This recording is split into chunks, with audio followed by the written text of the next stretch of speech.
लाल खपरी पानी ना छोड़े। कोयली के गुरुतुर बोली मैना के मीठा बोली जियरा लाबान मारे वो है काया लाबान मारे या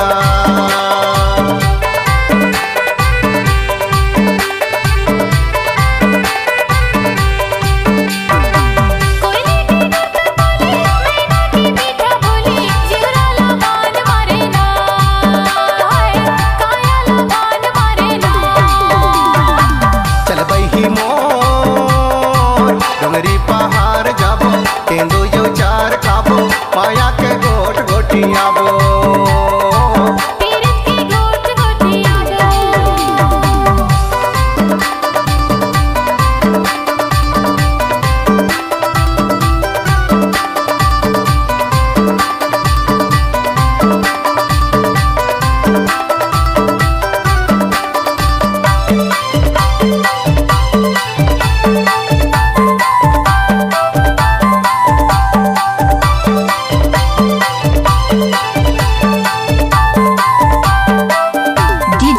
लाल खपरी पानी वाले।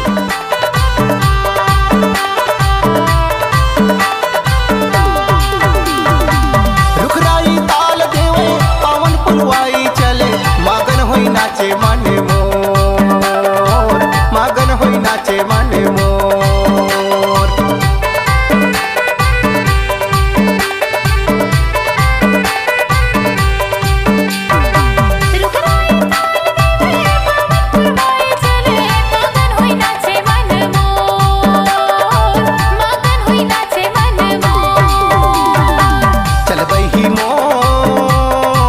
डोंगरी पहाड़ जाबो तेंदु